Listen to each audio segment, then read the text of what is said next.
As coisas se efetivam na medida do andamento dos debates da Lei Paulo Gustavo. A gente percebe municípios que têm uma escuta, uma participação ampla na construção coletiva e alguns municípios que a construção é restrita a quem está na gestão. Olha, o tempo vai moldar quais são os acertos, né, de conduta. Obviamente que uma construção participativa e ampla, ela, além de ser mais laborosa, é mais lenta, porém muito mais frutífera, porque envolve todos os atores desse processo, os agentes culturais, e empodera as pessoas dentro da construção da política pública. Então, quem está no poder no momento, eleito democraticamente, representando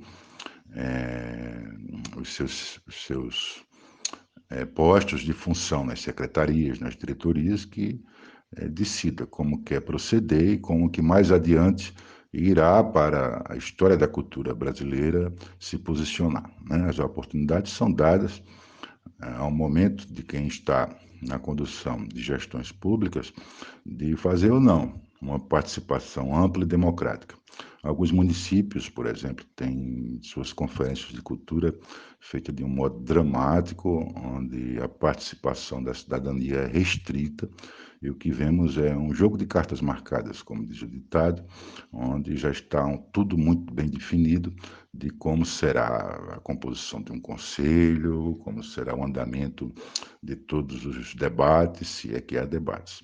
Ora, o tempo se encarrega de lapidar o que vai ser interessante persistir e continuar na nossa convivência social e aquilo que será suprimido. A história já mostrou que formas autoritárias, ditatoriais, excludentes, elas não são bem-vindas e já estão ressachadas do convívio. Ainda há insistência, não somente na cultura, né? A gente sabe, na sociedade brasileira, em todos os setores, ainda há insistência de manter essa postura autoritária, essa outorga patriarcal, paternalista, de condução dos grupos sociais, como se os grupos sociais não tivessem a capacidade de construir os seus pensamentos e de expressar as suas demandas. Mas a gente sabe que isso vai ser vencido com o tempo. Quem resiste ainda nos autoritarismos, nos arroubos do colonialismo, está simplesmente fadado ao insucesso e a infelicidade, né, vai abater sobre essas pessoas.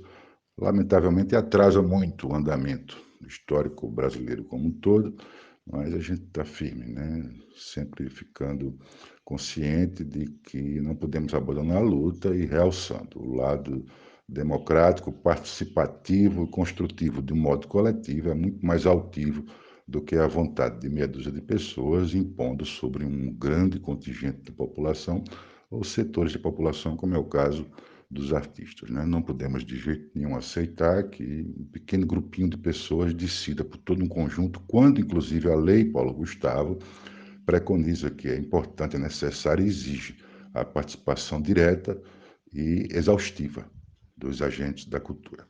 Forte abraço e vamos à luta, prossegue a batalha.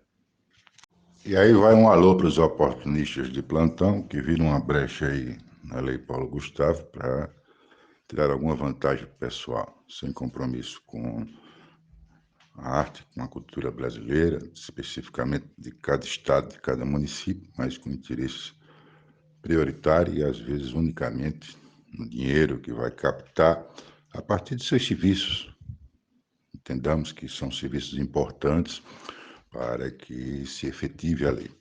A gente lamenta muito que as pessoas atropelem o processo de discussão democrática e construção da consciência cidadã dos artistas, dos agentes culturais, de produtores, de que nós temos o potencial e o dever de zelar pela política pública da cultura. Vamos construir algo que na maioria dos mais de 5 mil municípios brasileiros não existe. Uma política pública municipal de cultura.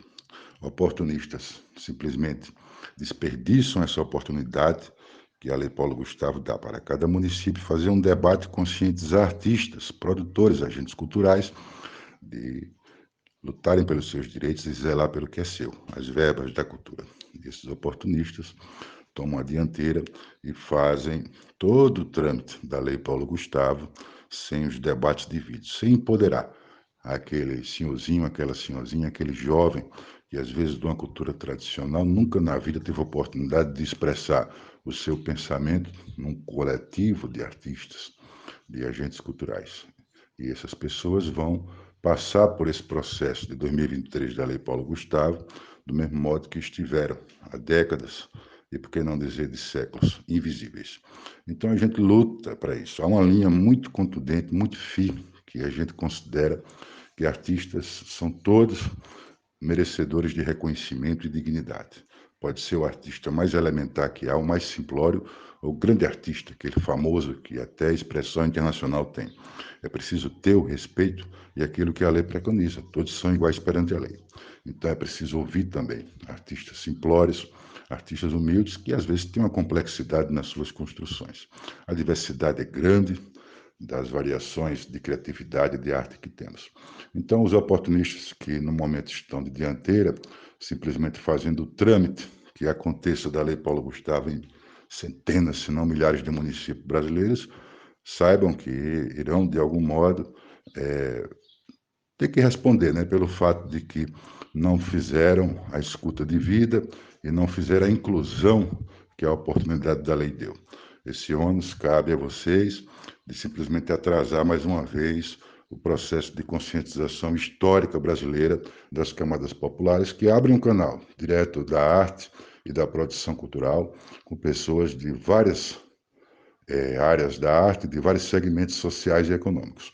Lamento muito que ainda haja pessoas que não pensem no coletivo e que pensem na individualidade e muitas vezes apenas nos trâmites burocráticos, esquecendo as reflexões pertinentes que tem todo o conjunto desse andamento.